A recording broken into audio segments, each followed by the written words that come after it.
Hello friends, સ્વાગત છે તમારું ભાવિકાસ ફૂડ મેજી ગુજરાતીમાં અને હું છું ભાવિકા. તો આજે તમારી સાથે એક નવા મસાલા સાથે અને એકદમ સરસ નવી જ રીતે ભીંડાના ભરેલા શાકની રેસીપી લઈને આવી છું. કોઈ પણ ભરવાની ઝંઝટ વગર એકદમ મસાલેદાર ભીંડાનું શાક બનીને તૈયાર થશે. તો ફૂલ રેસીપી જોજો સ્કીપ કર્યા વગર. અને જો રેસીપી પસંદ આવે તો લાઇક, શેર એન્ડ સબસ્ક્રાઈબ કરવાનું ના ભૂલતા અને કમેન્ટ જરૂરથી કરજો. તો આ રીતે આપણે બધાએ આપણે ભીંડા છે તેને ધોઈ અને એકદમ સરસ રીતે કોરા કરી લીધા છે. તો આ રીતે આપણે ઊભા કટ કરવાની છે. તમે જોઈ શકો છો એકદમ મીડિયમ સાઇઝના. તો હવે બધા ભીંડા આપણે કટ થઈ ગયા છે, તમે જોઈ શકો છો આવી જ રીતના. તો હવે આપણે ઘણી વખત ઝંઝટમારી થતી હોય છે ભરવાની, પણ આ રીતે તમે બનાવશો તો ખૂબ જ મસાલેદાર બનવાનું છે. તો અહીંયા મેં જે આપણે ભાવનગરી ગાંઠિયા કોઈ પણ ચવાણું તમારા ઘરમાં હાજર હોય તે લેવાનું છે. અને આપણે ન હોય તો ખાટું મીઠું ચવાણું આવે એ પણ તમે લઈ શકો છો. તલ અને ટોપરાનું ખમણ. તો સૌ પ્રથમ અહીંયા આપણે ગાંઠિયા છે એને એકદમ સરસ રીતે ખાંડીમાં ખાંડી લેશું એટલે એનો ભૂકો તૈયાર થઈ જશે. તો આ રીતે આપણે બધા તમે જોઈ શકો છો ગાંઠિયાને આપણે એકદમ સરસ રીતે ખાંડી લીધા છે. એ જ રીતના આપણે હવે એક ડીશમાં કાઢી લેશું. એ જ રીતના આપણે ચવાણાને પણ ખાંડી લેવાનું. ચવાણું થોડુંક અધકચરું ખાંડવાનું જેથી એકદમ સ્વાદ છે ખાવામાં ખૂબ જ સરસ લાગે છે. તો હવે આપણે ચવાણું પણ ખાંડી લેવાનું છે.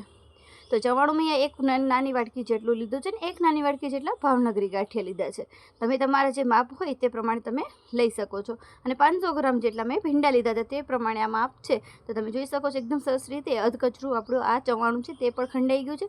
તો જે આપણે ગાંઠિયાનું મિશ્રણ કાઢ્યું હતું એનામાં જ આપણે ચવાણું પણ ઉમેરી દઈશું. હવે એની અંદર આપણે મસાલા કરવાના છે. તો સૌપ્રથમ આપણે અહીંયા ટોપરાનું ખમણ ઉમેરીશું 1 થી 2 ચમચી જેટલું. અને થોડાક આપણે તલ પણ ઉમેરવાના છે.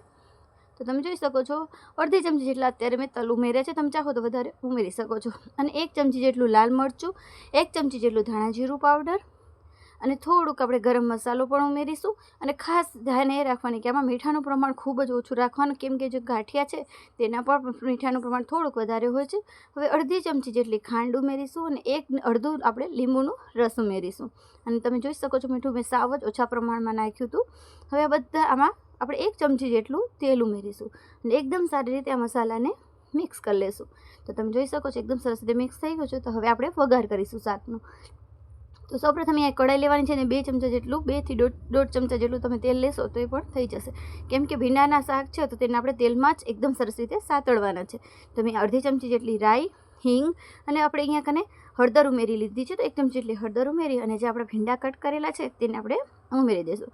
અને આને ધીમે તાપે આપણે એકદમ સરસ રીતે શેકવાના છે. અત્યારે એમાં કોઈ પણ મસાલો કરવાનો નથી, નહીં તો તેની ચીકાશ એકદમ છોડી દેશે. તો હવે આ બધી ચીકાશ બળી જાય ત્યાં સુધી આપણે આને શેકી લેશું. તો હવે એકદમ સરસ ભીંડા શેકાઈ જાય તેના માટે આપણે થોડોક આપણે ઢાંકી પણ દેશું. અને ઢાંકીને આપણે 5 મિનિટ સુધી આપણે સીજવા દેશું. વચ્ચે વચ્ચે હલાવતા રહેશું.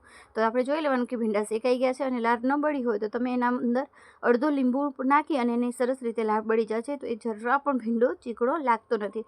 તો તમે આ રીતે એકદમ સરસ રીતે જોઈ શકો છો આપણે એમાં અડધા લીંબુનો રસ જેટલું ઉમેર્યું છે. તો હવે એને પાછું આપણે મિક્સ કરી દઈશું જેનાથી એની જે લાળ છે તે બળી જશે. તો હવે એકદમ સરસ રીતે ભીંડા શેકાઈ જાય પછી આપણે એની અંદર મસાલા એડ કરવાના છે. તો સૌ પ્રથમ અહીંયા કને આપણે થોડુંક જ મીઠું ઉમેરવાનું હશે. અને અહીંયા કને લાલ મરચું ઉમેરીશું અડધી ચમચી, 1 ચમચી જેટલું લાલ મરચું, 1 ચમચી જેટલું ધાણા જીરું પાવડર, અડધી ચમચીથી પણ ઓછું આપણે ગરમ મસાલો લેશું. અને મેં તમને કીધું કે મીઠાનું પ્રમાણ ખૂબ જ ઓછું લેવાનું છે. એટલે આપણે થોડુંક આપણે શાકના માપનું મીઠું ઉમેરી દઈશું. કેમ કે મસાલો આપણે જે ઉમેરીશું તેનામાં પણ મીઠું છે. તો હવે આની અંદર થોડીક આપણે ટોપરાનું ખમણ 1 ચમચી જેટલું ટોપરાનું ખમણ, 1 ચમચી જેટલા તલ તમે અહીંયા વઘાર કરો ત્યારે પણ ઉમેરી શકો છો. હવે પહેલાં આ મસાલાને એકદમ સારી રીતે મિક્સ કરી લેવાના છે. અને હવે જે આપણે જે ગાંઠિયા અને ચવાણાનું મસાલું બનાવ્યું હતું તે આની અંદર આપણે ઉપરથી વપરાઈ દેશું. જો તમે ચણાનો લોટ કરો તો તે થોડુંક કચાશ પડતો રહી જાય, બાકી શેકેલા તમે ચણાનો લોટ લઈ શકો છો. હવે આ મસાલો આપણે ઉપરથી એડ કરી અને એકદમ સારી રીતે મિક્સ કરી લેશું.